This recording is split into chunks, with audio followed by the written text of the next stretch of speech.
நாட்களை நம்மை ஆயத்திற்குள்ளே கொண்டு வந்து நிறுத்துவார் என்று சொல்லுகிறார். அவனுடைய மனம் மறுரூபமாக வேண்டும், வார்த்தையை கொண்டு மறுரூபமாக வேண்டும். 2 கொரிந்தியர்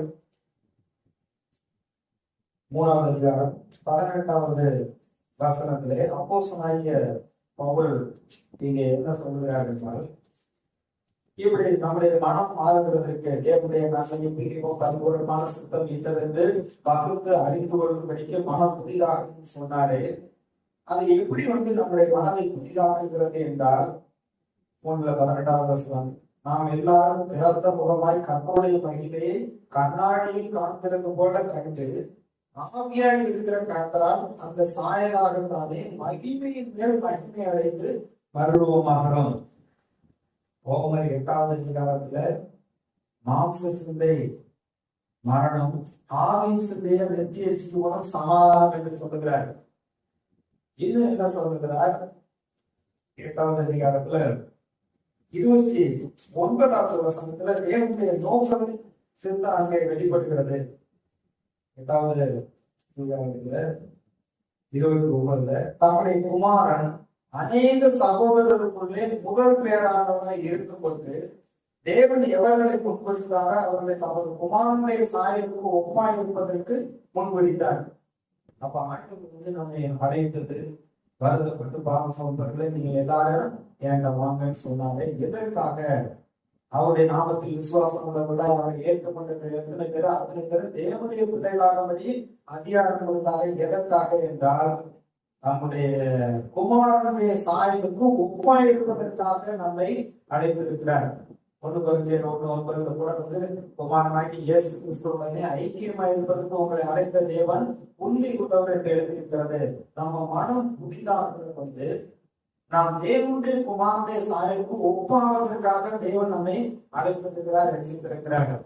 யோவான் 1 யோவான்ல அந்த 3வது அதிகாரம் 4வது அதிகாரத்துல எல்லாம் பார்த்தீங்கன்னா, பிதாவாகிய தேவன் நம்மை தேவனுடைய பிள்ளைகளுக்கு அழைக்கப்படுகிறாலே பிதா நமக்கு பாராட்டின அன்பு எவ்வளவு பெரிதென்று பாருங்கள்.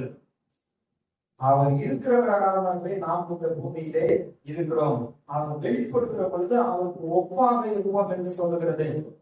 அப்ப நம்ம நினைப்போம், நம்ம இந்த கிராமத்துல பிறந்தோம், நமக்கு அவ்வளவு அறிவு ஞானமெல்லாம் இல்லை. நம்முடைய மனசு நம்மை சொல்லுகிறது அவ்வளவு நம்ம தேவனுக்கு பிள்ளையா இருக்கக்கூடிய அளவுக்கு தகுதி இல்லை, அவ்வளவு நம்ம பரிசுத்தம் இல்லை என்று நம்மை நாமே தாழ்த்தி கொள்ளுகிறோம்.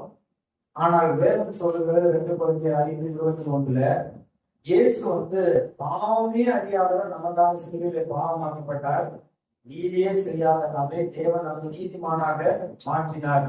இயேசு கிறிஸ்துவின் மற்றும் விசுவாசத்தினால நாம் நீதிமான்களாக ஆக்கப்பட்டிருக்கிறோம். இப்படி நீதிமான்களாக ஆக்கப்பட்டவர்கள் இந்த வேத புஸ்தகத்துல தேவனுடைய சாயலை வைத்து அவருடைய பிள்ளைகள் எப்படியெல்லாம் இருக்க வேண்டும் என்று சொல்லுகிறாரோ அதை பார்க்க எப்படி கண்ணாடியில நம்ம முகத்தை பார்க்கிற பொழுது நம்முடைய முகத்தில் இருக்கக்கூடிய அழுக்கெல்லாம் தெரிகிறது, அதை உடைக்கிறோமோ அது உடைத்து வேத புஸ்தகமாகிய இந்த கண்ணாடியில கர்த்தருடைய மகிமையை கண்ணாடியில் காண்கிறது போல கண்டு ஆவியா இருக்கிற கர்த்தரால் அந்த சாயலாகத்தானே மகிமையின் மேல் மகிமை அடைந்து மறுரூபமாகிறோம். தேவன் நம்மை அவருடைய பிள்ளை என்று சொல்லுகிறார், பரிசுத்தவான் என்று சொல்லுகிறார். 2 கொரிந்தியர் 6வது அதிகாரத்துல 14வது வசனத்துல அங்கே என்ன சொல்லியிருக்கிறது என்றால், அந்நிய நுகத்திலே அவிசுவாசிகளுடன் பிணைக்கப்படாதிருப்பீர்களாக, நீதிக்கும் அநீதிக்கும் சம்பந்தம் ஏது, ஒளிக்கும் இருளுக்கும் ஐக்கியம் ஏது, கிறிஸ்துவுக்கும் வேலையாளருக்கும் இசைவேது, அவிசுவாசியுடனே விசுவாசத்தை பங்கேது, தேவனுடைய ஆலயத்துக்கும் விக்கிரகங்களுக்கு சம்பந்தம் ஏது, நான் அவர்களுக்குள்ளே உலாவி அவர்களுக்குள்ளே வாசம் பண்ணி அவர்களுக்குள்ளே உலாவி அவர்கள் தேவனாய் இருப்பேன், அவர்கள் என் ஜனமாய் இருப்பார்கள் என்று தேவன் சொன்னபடி நீங்கள் ஜீவனுள்ள தேவனுடைய ஆலயமாய் இருக்கிறீர்களே, ஆனபடியினால் நீங்கள் அவர்கள் நடுவில் இருந்து புறப்பட்டு பிரித்து போய் அஸ்தமானதை தொடாதீர்கள் என்று கர்த்தர் சொல்லுகிறார். அப்பொழுது நான் உங்களை ஏற்றுக்கொண்டு உங்களுக்கு பிதாவாய் இருப்பேன், நீங்கள் எனக்கு குமாரனும் குமாரத்திகளுமாய் இருப்பீர்கள் என்று சர்வ வல்லமையுள்ள கர்த்தர் சொல்லுகிறார். இங்கே கர்த்தர் தம்முடைய பிள்ளைகளை பார்த்து அவர் நீதி என்று சொல்லுகிறார். அதே போல ஒளி என்று சொல்லுகிறார், கிறிஸ்து என்று சொல்லுகிறார், நாம தான் தேவனுடைய ஆலயமாக இருக்கிறோம் என்று சொல்லுகிறார், நம்மை விசுவாசி என்று சொல்லுகிறார். இப்படி வேதத்தை வாசிக்க வாசிக்க வாசிக்க அவர் சுதந்திரம் பண்ணியிருக்காரு. கிறிஸ்துவுக்கு ஸ்தானாபதிகளா இருக்கீங்கன்னு சொல்றாரு, எந்த ஊழியக்காரர்கள்னு சொல்றாரு. இப்படி தேவன் நம்மை விசுவாசிகளை குறித்து என்ன சொல்லுகிறாரோ இதை பார்த்து பார்த்து அறிய அறிய நமக்குள்ளே பரிசுத்தம் உண்டாகிறது. அங்கே கர்த்தருடைய தாயின் மகிமை நமக்குள்ளே உண்டாக ஆரம்பிக்கிறது. இது ஆவியானவர் அப்பேற்பட்ட ஒரு மாற்றத்தை உண்டாக்குகிறார்.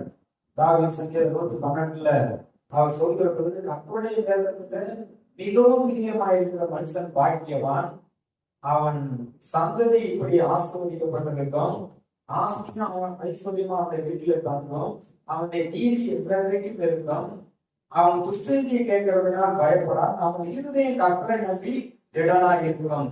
அப்ப நீதிமான்களை குறித்து கர்த்தருடைய பிள்ளைகளை குறித்து என்ன சொல்லி இருக்கிறதோ இது கர்த்தருடைய மகிமைய கண்ணாடியில பாக்குறது போல, எப்படி முகத்தை கண்ணாடியில பாக்குறப்போ தன்னுடைய சாயல் இந்ததில் அடித்து கொடுக்கிறோமோ அது போல தேவனுடைய சாயலை உண்டாக்கப்பட்டனா தேவனுடைய குணங்களும் அவருடைய திருமையும் மகிமையை நமக்குள்ள வெளிப்பட இந்த வேத வாக்கியங்களை பார்க்க பார்க்க நமக்குள்ளே மாறுதல் உண்டாகிறது. இந்த வேதத்துல மத்திய 17ஆவது அதிகாரத்துல 2வது வசனத்துல இயேசுவும் அவருடைய 3 சீசர்களும் யோவான், யாக்கோபு, பேதுரு, இந்த 3 பேரும் மறுரூப மலையில போய் அவர்கள் ஜெபிக்க போகிறார்கள். தேவனோடு பேசிக் கொண்டிருக்கிற பொழுது ஜெபிக்கிற பொழுது அங்க எலியாவும் மோசையில் நம்ம எருசலேமிலே நிறைவேற்ற போகிற அந்த பாடு மரங்களை குறித்து பேசிக் கொண்டிருக்கிற பொழுது அப்படி அந்த மருத்துவமனையில தேவ பிரசன்னத்துல அவருடைய முகம் சூரியனை போல் பிரகாசித்தது என்று சொல்லப்பட்டிருக்கிறது. இயேசுடைய முகம் சூரியனை போல் பிரகாசித்தது. நம்ம தேவ பிரசன்னத்துல அவருடைய வார்த்தையை நாம் தியானிக்கிற பொழுது கர்த்தர் நம்முடைய முகத்தை பிரகாசம் அடைய செய்கிறார். அப்போஸ்தலர் 6:15 ஸ்தேவானை குறித்து சொல்லப்பட்டிருக்கிறது. ஸ்தேவானை ஆலோசனை சங்கத்திற்கு போய் நிறுத்துகிறார்கள். எல்லாரும் அவருடைய முகத்தை பார்க்கிறார்கள். அவருடைய முகம் தேவதூதனுடைய முகத்தை போல் இருக்க கண்டார்கள்.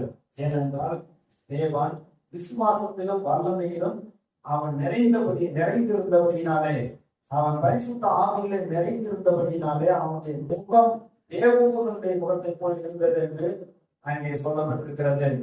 யாத்திராகமம் 34வது அதிகாரத்துல மோசே அந்த சீனாய் மலையிலே 10 கட்டளையை வாங்கிவிட்டு அவர் திரும்பி வருகிற பொழுது அவனுடைய முகம் அவ்வளவு பிரகாசமாய் இருந்தது.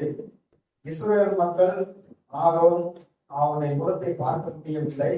மோசே